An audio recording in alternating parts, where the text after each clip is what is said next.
Welcome, let us see practice set 7.3।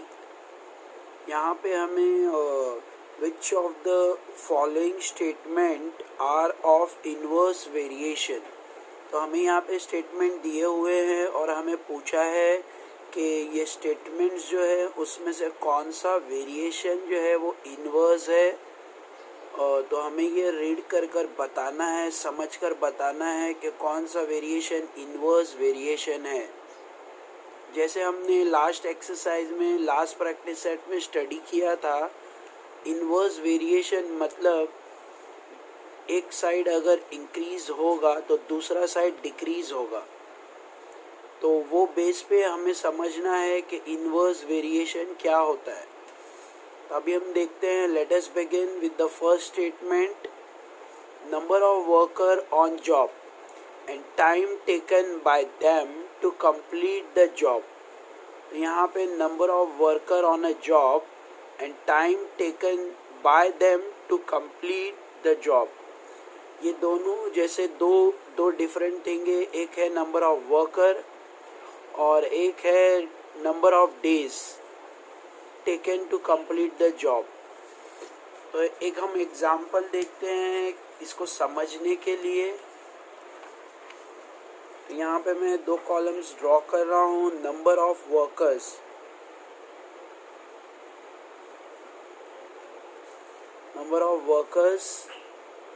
और दूसरे column में मैं ड्रॉ कर रहा हूँ जैसे नंबर ऑफ डेज। यहाँ पे हम एक एग्जांपल ले रहे हैं, जैसे फॉर एग्जांपल अगर मैं 10 वर्कर्स काम कर रहे हैं तो इट विल टेक 20 डेज। और अगर फॉर एग्जांपल 20 वर्कर्स काम कर रहे हैं तो इट विल टेक 10 डेज। तो यहाँ पे हम समझ सकते हैं, ऐसे मैं एग्जांपल दे रहा हूँ कि अगर 10 वर्कर काम कर रहे हैं तो 20 दिन लग जाएंगे काम ख़त्म होने में। लेकिन अगर 20 वर्कर काम कर रहे हैं तो इसका मतलब वर्कर जो है वो बढ़ गए। जैसे मैंने 10 वर्कर से अब 20 वर्कर कर दिया है, वर्कर ज़्यादा रख लिया है काम पे, तो अब मुझे नंबर ऑफ डेज जो है वो कम लग रहा है। मतलब अगर मैं नंबर ऑफ वर्कर्स बढ़ा रहा हूँ तो नंबर ऑफ डेज जो है वो घट रहा है। तो it shows that it is a combination of inverse variation. तो ये इनवर्स वेरिएशन है, क्योंकि एक अगर वर्कर्स अगर मैं बढ़ा रहा हूँ, एक साइड को बढ़ा रहा हूँ तो दूसरा साइड घट रहा है। तो it is an example of inverse variation. तो हमें यहाँ पे जो फर्स्ट स्टेटमेंट है, number of workers on a job and a time taken to complete the job, it is an inverse variation. तो हमें इसका जो आंसर है वो लिखना है, it is an inverse variation. Next, number of pipes of some same size to fill a tank and the time taken by them to fill the tank. यहाँ पे भी दो कंडीशंस दिए हुए हैं। एक लिया है number of pipes of same size to fill a tank. तो नंबर ऑफ पाइप्स है एक कॉलम में, और दूसरे कॉलम में जो है time taken by them to fill a tank. तो ऐसे यहाँ पे दो ऑप्शन दिए हुए हैं, दोनों में हमें ये डिसाइड करना है कि number of worker, number of pipes और time taken to fill a tank. ऐसे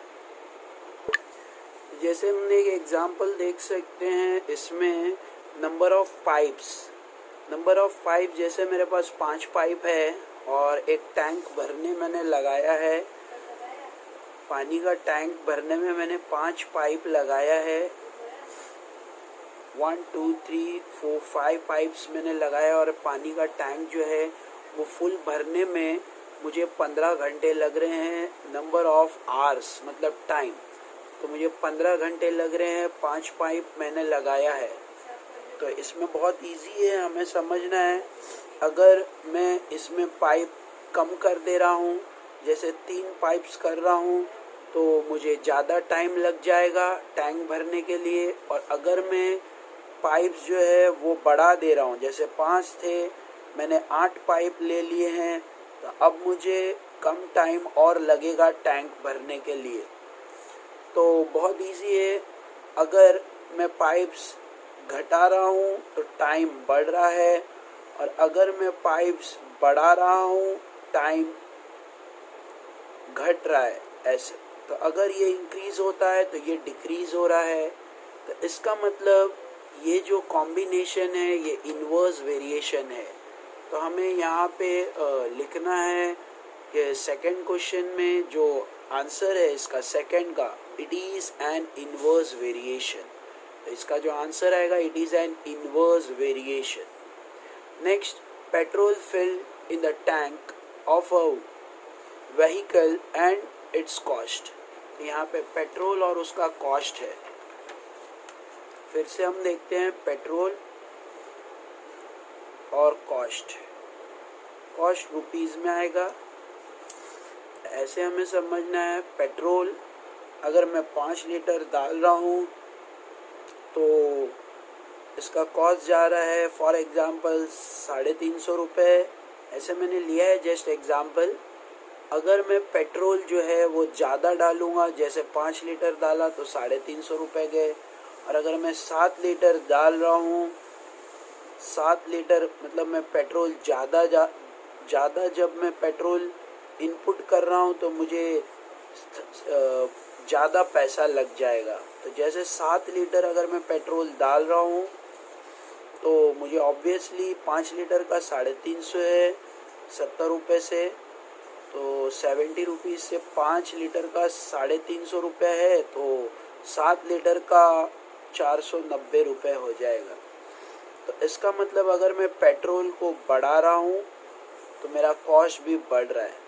और इसका ही ऑपोजिट, जैसे पेट्रोल कम डालूँगा तो मेरा कॉस्ट भी कम होगा। इसका मतलब दोनों साइड, यहाँ इंक्रीज़ है तो यहाँ भी इंक्रीज़ हो रहा है। तो ये डायरेक्ट वेरिएशन है, ये डायरेक्ट वेरिएशन है। तो यहाँ पे जो थर्ड वाला है इट इज़ डायरेक्ट वेरिएशन। हमें सिर्फ इन्वर्स वेरिएशन लिखने बोला है तो हम इसको नहीं लिखेंगे because it is direct variation.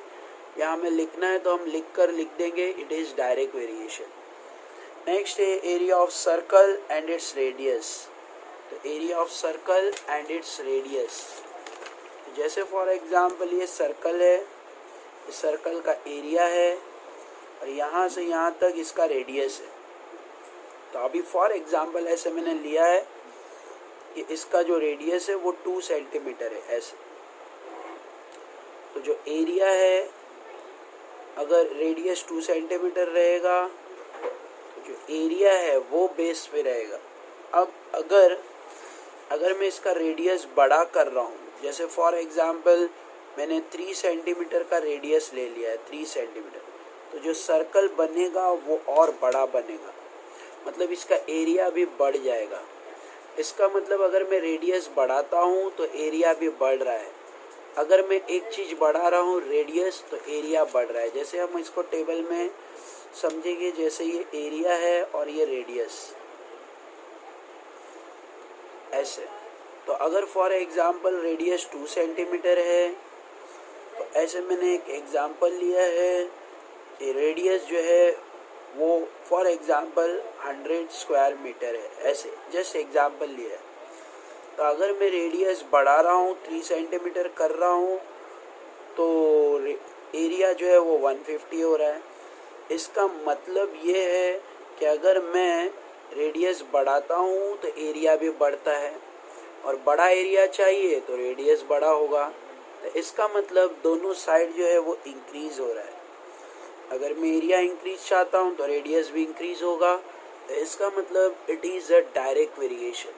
जब दोनों चीज़ें बढ़ती है तो डायरेक्ट वेरिएशन, और अगर एक बढ़ता है और एक घटता है तो इन्वर्स वेरिएशन।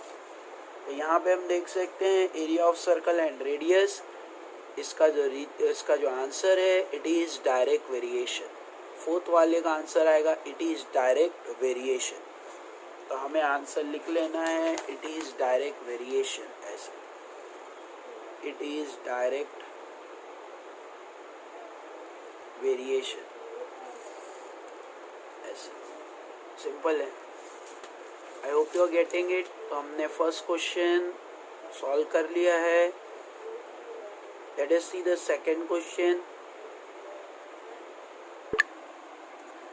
सेकेंड क्वेश्चन में हमें क्या इंफॉर्मेशन है? If a 15 worker can build a wall in 48 hours, how many worker will be required to do the same work in 30 hours?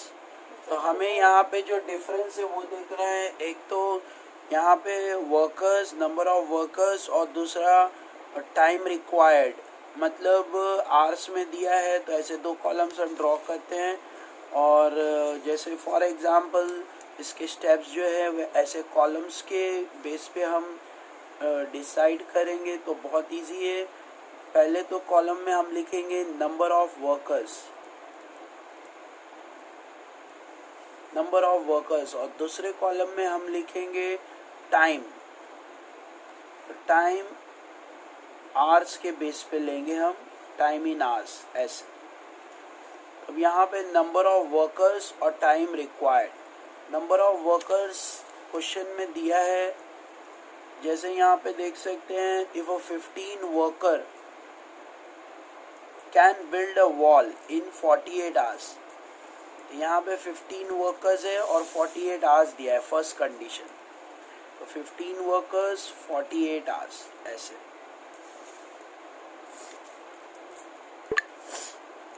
Second condition में हमें यहाँ पे how many worker will be required, मतलब number of workers हमें पूछा है, ढूंढना है, वो नहीं दिया है, मतलब कितने वर्कर्स हमें लगेंगे काम के लिए, जॉब के लिए। तो वहाँ पे क्वेश्चन मार्क डाल दिया है। नंबर ऑफ वर्कर्स हमें ढूंढने बोला है।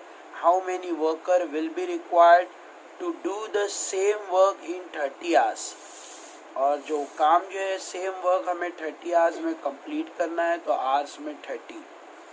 ऐसे हमें एक टेबल फॉर्मेट में समझ में इजीली आएगा। तो I had shown you in a table format है। तो 48 आवर्स लग रहा है, लेकिन अगर वर्कर्स मैं बढ़ा दूंगा तो मुझे ऑब्वियसली कम टाइम लगेगा और काम जल्दी हो जाएगा। अगर मैं वर्कर्स बढ़ा दूंगा तो मुझे टाइम कम लगेगा। इसका मतलब अगर मैं एक साइड को इंक्रीज कर रहा हूँ तो दूसरा साइड डिक्रीज होगा। तो इट इज़ एन एग्जाम्पल या it is an inverse variation. ये इनवर्स वेरिएशन है। तो आगे डायरेक्टली हमें लिखना है it is inverse variation.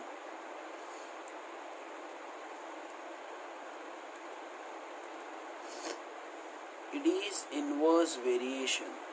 So आगे हम इजीली सॉल्व कर सकते हैं, क्योंकि हमें पता चल गया है कि ये इनवर्स वेरिएशन है। तो therefore let us assume the number of worker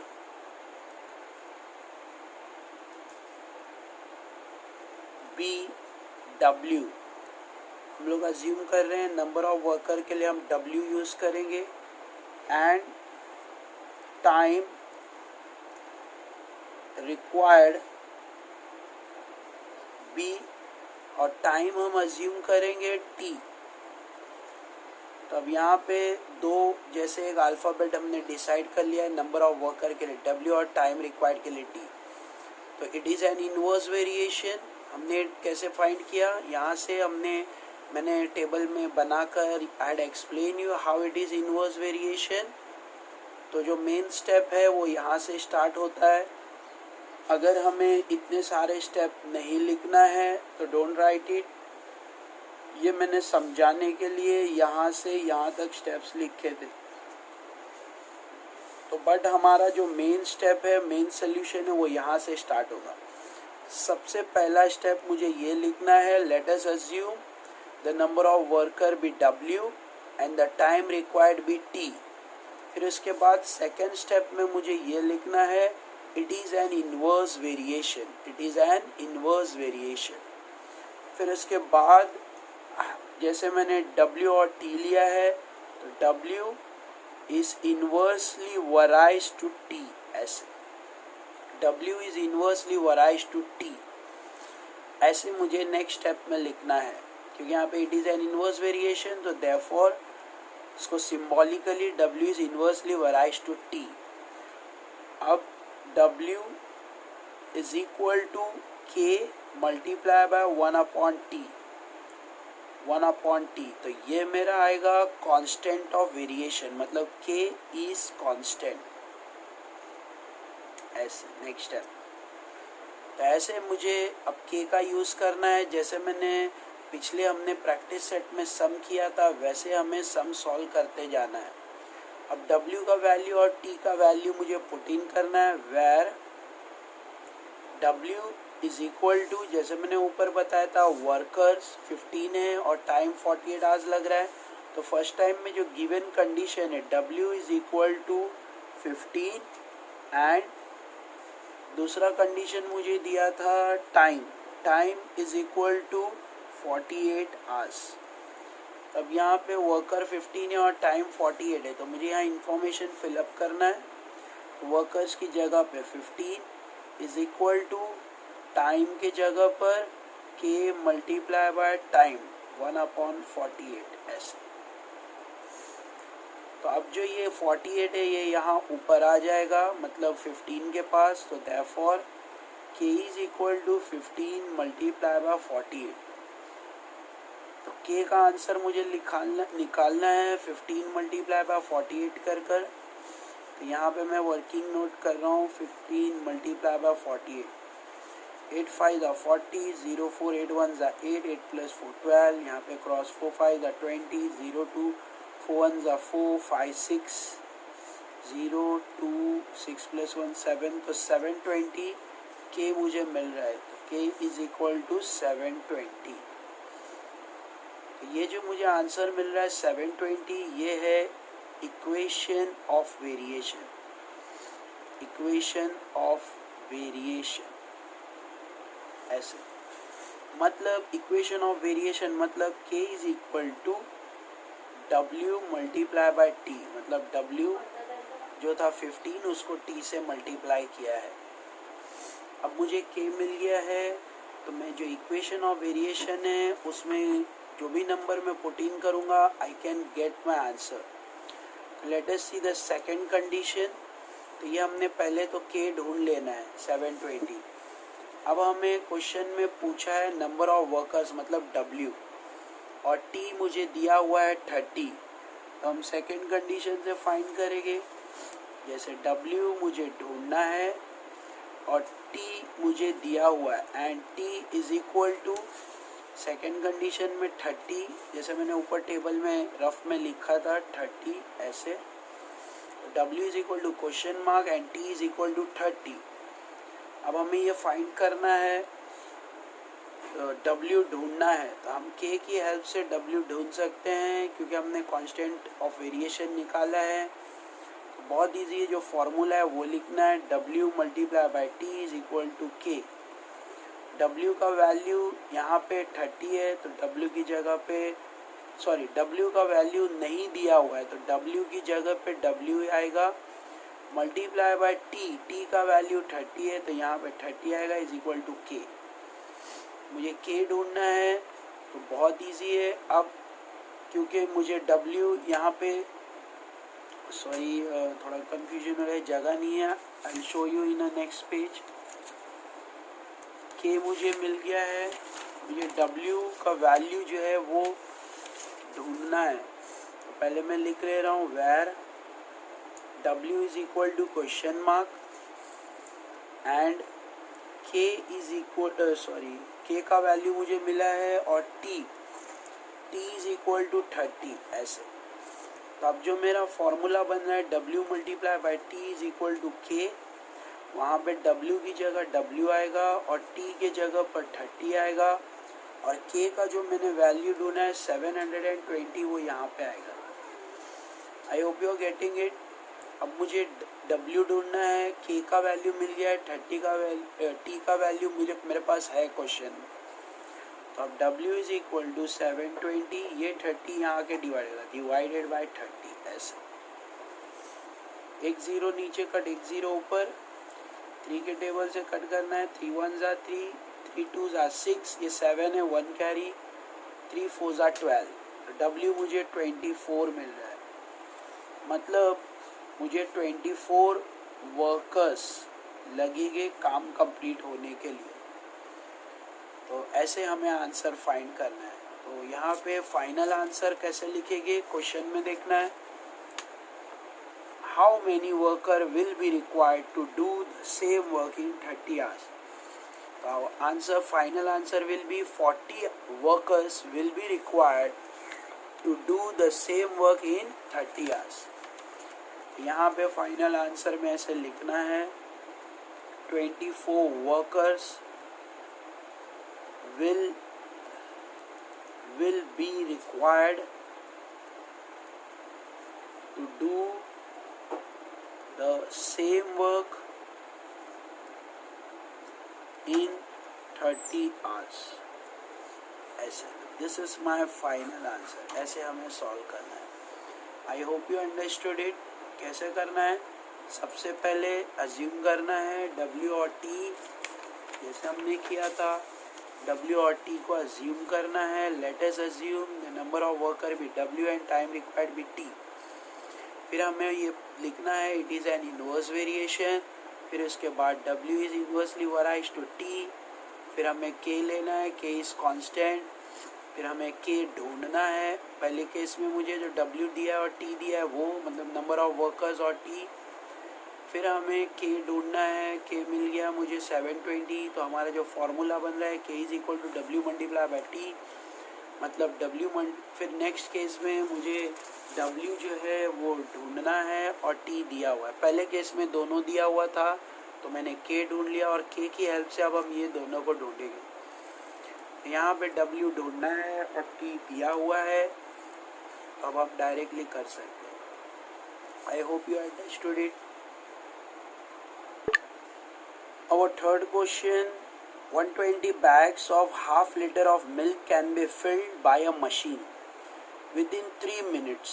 Find the time to fill such 1800 bags. तो हमेशा फर्स्ट केस में दो इन्फॉर्मेशन दी रहेगी और सेकंड केस में एक हमें पूछा रहेगा और एक दिया रहेगा। तो यहाँ पे number of bags first case है और दूसरा है टाइम रिक्वायर्ड। तो अगर 120 बैग्स भरना है, 120 bags half litre of milk can be filled by the machine with in 3 minutes. 120 bags भरने में 3 मिनट्स लगेगा। तो वैसे ही 1800 बैग्स भरने में कितना टाइम लग जाएगा, ऐसे हमें यहाँ पे पूछा है।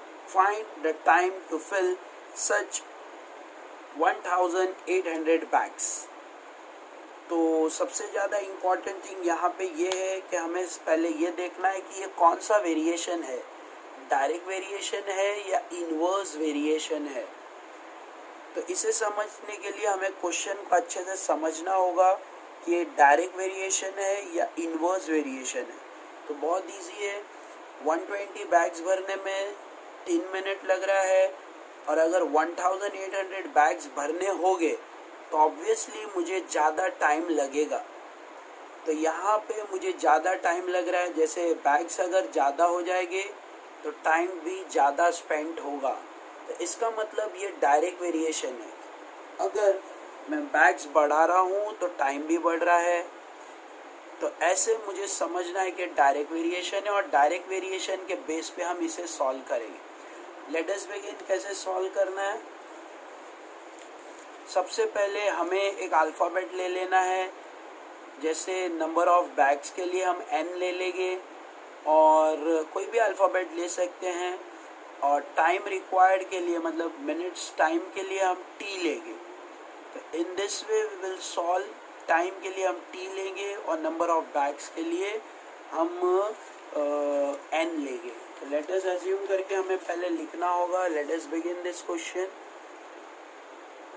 Let us assume number of bags be, number of bags के लिए हम n ले रहे हैं, n, bn, and time required to fill is equal to time required के लिए हम t ले रहे हैं। तो यहाँ पे n और t दो कॉम्बिनेशन, दो अल्फ़ाबेट लिए। दूसरा भी हम अल्फ़ाबेट ले सकते हैं, जैसे x, नंबर ऑफ बैग्स भी x और टाइम रिक्वायर्ड भी y, ऐसे भी ले सकते हैं और सॉल्व कर सकते हैं। Let us see how to solve this. अभी इसको कैसे सॉल्व करना है, तो सबसे पहले हमने ये देख लिया है कि it is a direct variation, तो वो लिख लेना है, it is a direct variation. अगर ये डायरेक्ट वेरिएशन है तो therefore n is directly varies to t, ऐसे n is directly varies to t। Next इसका जब हम इक्वेशन बनाएंगे तो n is equal to k multiply by t, तो यहाँ पे आ जाएगा k is constant, ऐसे। अब हमने k यहाँ पे ला दिया है। अब इंफॉर्मेशन पुटिंग करेंगे, n का वैल्यू और t का value, where n is equal to, n मतलब नंबर ऑफ बैग्स। तो number of bags first case में दिया है 120 और फर्स्ट केस में दिया है 3 मिनट, तो वो लिखना है, n is equal to 120 and t time required is equal to 30, time required is equal to 3 minute, 30 नहीं है 3 मिनट्स, 3 मिनट्स ऐसे। तब मैंने यहाँ पे n 120 है और t 3 मिनट्स है। अब हम इसे देख सकते हैं कि n का वैल्यू डालना है 120 is equal to k multiply by t का वैल्यू आएगा 3 मिनट्स, ऐसे। अब मुझे पहले k फाइंड कर लेना है, तो k अगर मुझे फाइंड करना है तो 3 यहाँ पर आकर डिवाइड हो जाएगा, क्योंकि यहाँ पर मल्टीप्लाई हो रहा है। तो k is equal to 120 divided by 3, ऐसे। इसके पास मल्टीप्लाई हो रहा है तो यहाँ आकर डिवाइड होगा, तो 120 डिवाइड बाय 3 डिवाइड बाय 3 यहाँ नीचे आएगा 120। कैंसिलेशन, 3 1 ज़ा 3, 3 4 ज़ा 12, 3 0 ज़ा 0, तो आंसर आ रहा है 40। तो मुझे k मिल गया 40। अब मैं k की हेल्प से जो भी दूसरा नंबर पूछा गया है वो मैं ढूंढ सकता हूँ। तो ये होगा equation of variation. Now second case में हम देख सकते हैं, देखना है हमें, जैसे यहाँ पे सेकंड केस में क्या इंफॉर्मेशन दिया है। तो यहाँ पे लिखना है व्हेन नंबर ऑफ बैग्स 1800 दिया हुआ है और हमें टाइम, मतलब टाइम ढूंढना है। तो number of bags when, second case में when number of bags 1800 bags fill up करना है और हमें पूछा है and t is equal to question mark, मतलब हमें t पूछ रहा है कि t हमें ढूंढना है। तो बहुत इजी है, क्योंकि हमने जो इक्वेशन बनाया था, ये जो इक्वेशन है इसमें हम नंबर फिलअप करेंगे, जैसे n is equal to k multiply by t। तो n is equal to k multiply by t। n का value 1800 is equal to k का वैल्यू हमने ऊपर ढूंढा है 40 मल्टीप्लाई बाय t। t हमें ढूंढना है, तो t के जगह पर t आएगा, क्योंकि t का वैल्यू दिया नहीं है। अब t इज इक्वल टू 40 यहाँ का डिवाइड हो जाएगा, t is equal to 1800 divided by 40, ऐसे। क्योंकि t के पास 40 मल्टीप्लाई हो रहा है, यहाँ आकर डिवाइड होगा, 0 0 कट हो जाएगा। 4 के टेबल से कैंसलेशन करना है, जैसे 4 1 ज़ा 4। अब 4 के टेबल में 18 लेना है, बट नहीं है तो छोटा लेंगे, 4 4 ज़ा 16, 2 बच गया, 2 बाजू में कैरी फॉरवर्ड करना है तो ये 20 हो जाएगा। 2 के टेबल में 4 के टेबल में 4 5 ज़ा 20, तो मुझे t मिल गया है 45, ऐसे। तो ऐसे मुझे समझना है कि t 45 आया है, तो t is equal to 45 this. ऐसे हमें सॉल्व करना है। अब हम इसका फाइनल आंसर लिखेंगे क्योंकि t हमें ढूंढने बोला था और t मुझे मिल गया है 45 मिनट्स। तो फाइनल आंसर यहाँ पे जैसे क्वेश्चन में पूछा था कि find the time to fill such 1800 bags. तो फाइनली हमें लिखना है to fill such 1800 bags will take 45 minutes. यहाँ से लिखना है to fill such 1800 bags, to fill such 1800 bags it will take 45 minutes। ये हमारा फाइनल आंसर रहेगा। therefore करके हमें फाइनली लिख लेना है। तो हमने आंसर ढूंढ लिया 45। कैसे ढूंढा? ऐसे फुल पेज का सम है, फुल पेज यूज़ करोगे सम पूरा क्लियरली तुम कर सकते हो। तो पहले लेटर्स अज्यूम किया है, फिर उसके बाद वेरिएशन कौन सा है वो लिखा है, फिर उसके बाद जैसे डायरेक्ट वेरिएशन है तो डायरेक्ट वेरिएशन का सिंबल, फिर के को फाइंड करना है। के को फाइंड करने के बाद हम इसे सॉल्व कर सकते हैं फर्दर। ऐसे हमें सॉल्व करना है। In this way we have to solve it. This is our third question.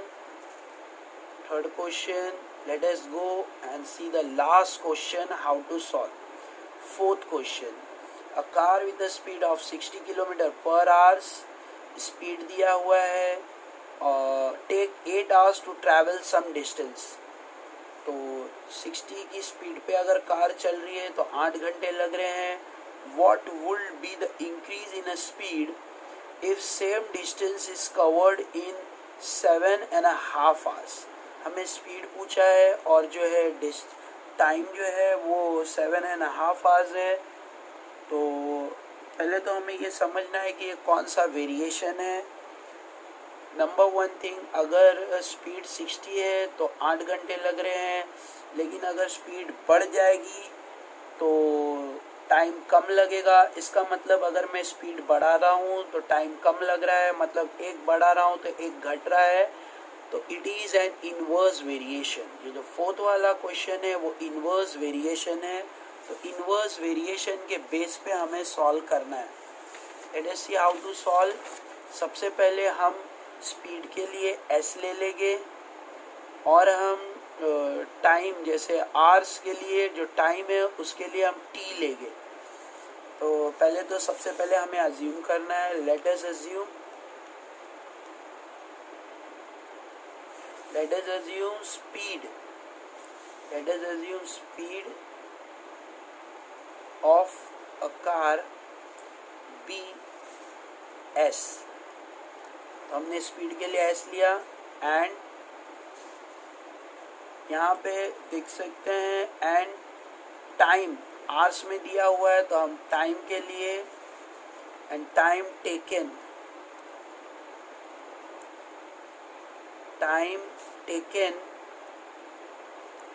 To travel be T. हम टाइम के लिए टी ले रहे हैं तो हमेशा सबसे पहले ऐसे अजम्पशन करना है। फिर it is a direct variation. It is a direct variation. ये नेक्स्ट हो गया स्टेप। अभी अगर डायरेक्ट वेरिएशन है तो हम डायरेक्ट वेरिएशन के बेस पे जाएंगे। It is a direct variation.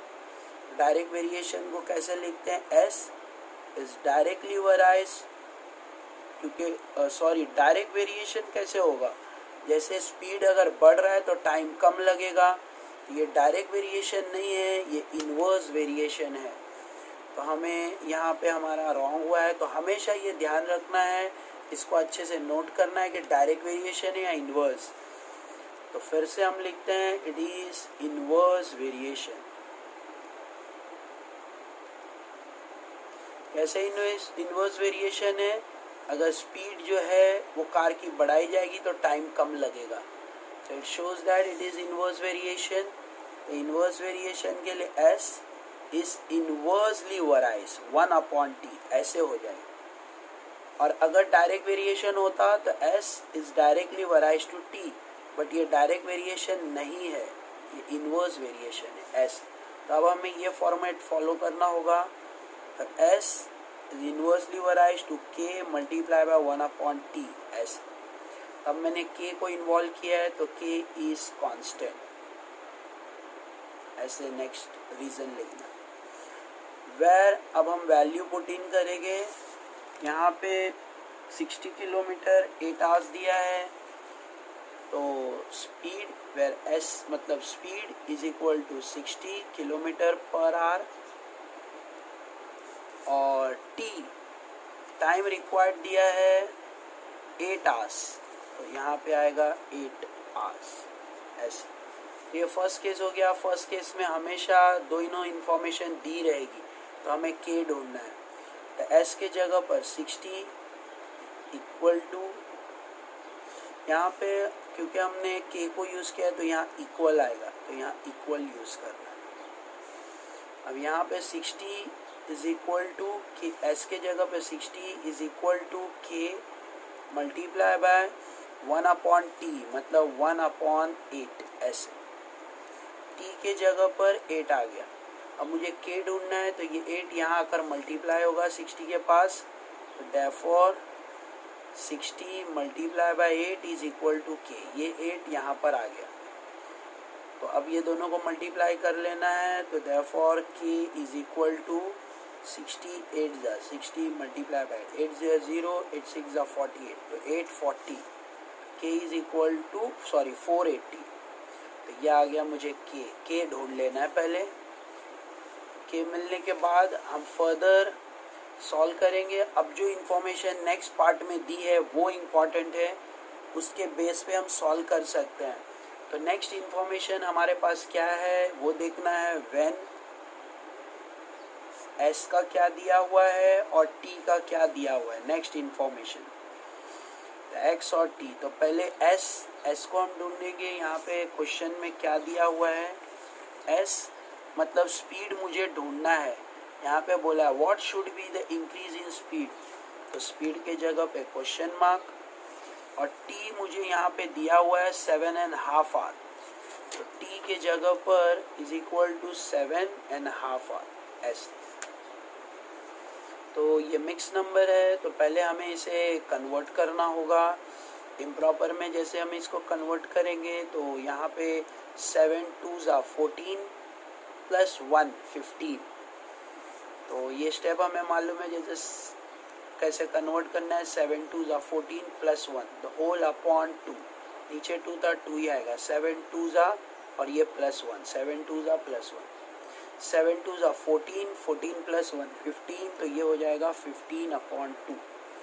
तो ये आ गया टाइम रिक्वायर्ड, तो मैंने यहाँ टाइम लिख दिया 15/2 इसको सॉल्व करके, और ये जो एस है वो मुझे ढूंढना है। तो अब हमने जो इक्वेशन बनाया है उसमें हम इसे पुट इन कर देंगे, तो हम सॉल्व कर सकते हैं। जैसे जो इक्वेशन है वो क्या है, इक्वेशन है बहुत इजी, यहाँ पे मैं लिख रहा हूँ s multiply by t is equal to k। ये इक्वेशन है, यहाँ पे हमने मल्टीप्लाई भी किया था s और t को is equal to k, s multiply by t is equal to k। तो ये इक्वेशन है। तो इक्वेशन में हमें नंबर्स पुट इन करना है। s के जगह पर s आएगा क्योंकि वो दिया नहीं है, और t के जगह पर 15/2 ऐसे इज इक्वल टू k के जगह पर k हमने फाइंड किया 480, तो k के जगह पर 480 ऐसे। अब मुझे s फाइंड करना है, तो s के पास जो भी नंबर डिवाइड हो रहा है यहाँ आकर मल्टीप्लाई होगा, और यहाँ जो मल्टीप्लाई हो रहा है यहाँ आकर डिवाइड होगा। तो s is equal to 480 multiply by 2 यहाँ पर डिवाइड हो रहा था, अब यहाँ आकर मल्टीप्लाई हो जाएगा ऊपर अपॉन, और 15 यहाँ मल्टीप्लाई हो रहा है नीचे आकर डिवाइड हो जाएगा ऐसे। तो s के पास से दोनों नंबर जंप करके यहाँ चले गए इक्वल के पास, क्योंकि ऐसा हमें ढूंढना है। कैंसलेशन सेम टेबल से कट करना है, सेम टेबल से जाएगा तो कट करना है, वैसे अगर किसी को कैंसलेशन नहीं आता है तो they can go for multiplication. तो हम यहाँ पे पहले कैंसलेशन कर लेंगे। जैसे 3 के टेबल से दोनों नंबर जाते हैं तो 3 के टेबल से कट करना है। 3 5 ज़ा 15। अब यहाँ पे आते हैं 3 1 ज़ा 3, 4 है 1 कैरी 18 हो गया। 3 6 ज़ा 18 और 3 0 ज़ा 0। ऐसे वापस से एक बार देखते हैं। 3 5 ज़ा 15, फिर इधर 3 1 ज़ा 3, 4 है 1 कैरी 18 हो गया। 3 6 ज़ा 18, 3 0 ज़ा 0। तो हमें 160 मिल रहा है। फिर से ये 5 के टेबल में जा रहा है क्योंकि यहाँ 0 है तो 5 के टेबल में जाएगा। 5 1 ज़ा 5, इसको कट करेंगे 5 के टेबल से। 5 3 ज़ा 15, 5 0 ज़ा 0। तो 30 आ रहा है कट करने पर। 5 1 ज़ा 5, 5 3 ज़ा 15, ये 16 है, सॉरी 1 कैरी होगा तो 10 हो गया। तो 5 2 ज़ा 10, 5 2 ज़ा 10। ऐसे वापस से देखो। 5 1 ज़ा 5, 5 3 ज़ा 15, ये 16 है, 1 बाजू में कैरी होगा तो 10 हो गया। तो 5 2 ज़ा 10। ऐसे तो 32 मल्टीप्लाई बाय 2। तो हमारा आंसर है 32 मल्टीप्लाई बाय 2। दोनों को मल्टीप्लाई कर लेना है। 2 2 ज़ा 4, 2 3 ज़ा 6। आंसर आ रहा है 64। तो हमारा जो S है वो 64 आ रहा है। अब ये जो 64 हमें मिल रहा है, हम दूसरे पेज में इसको लिखकर आगे सॉल्व करते हैं। Therefore हमें यहाँ पे 64 जो आंसर मिला है उसको लिखना है फाइनल आंसर की तरह। Therefore the speed of car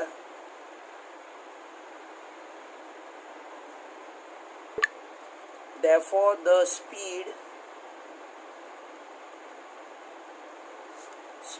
of car therefore the speed of car, जो speed of car हमको मिला है 64, वो लिखना है। therefore the speed of car is 64 kilometre पर आवर्स।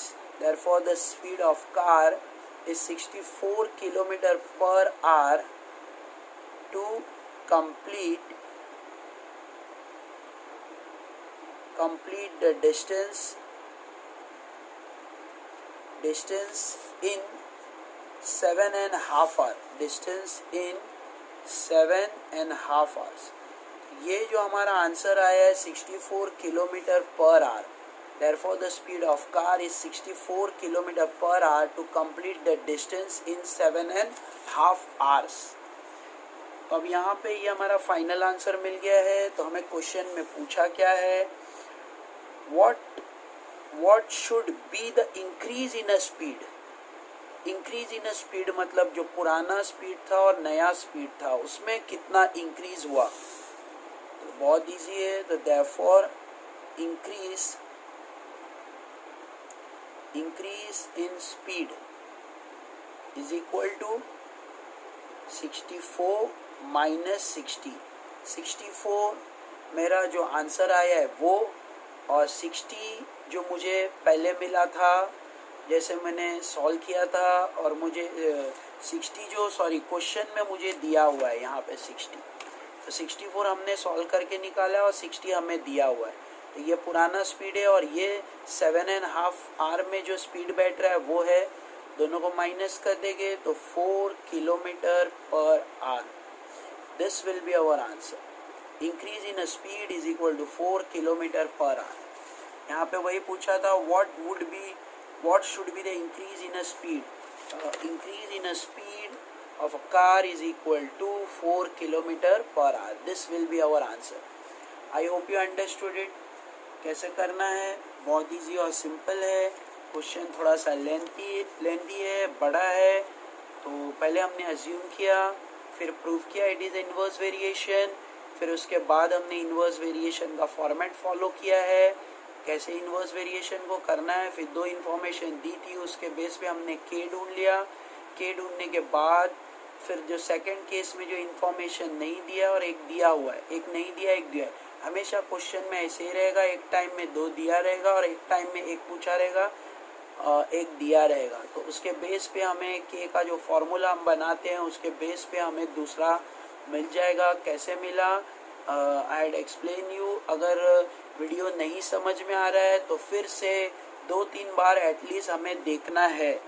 अगर हम 2-3 बार देखेंगे, इसे नोटबुक में रिकॉर्ड करेंगे तो you will understand it properly. क्योंकि क्वेश्चन टफ है, लेंथी है, तो थोड़ा सा समझने में टाइम जाएगा।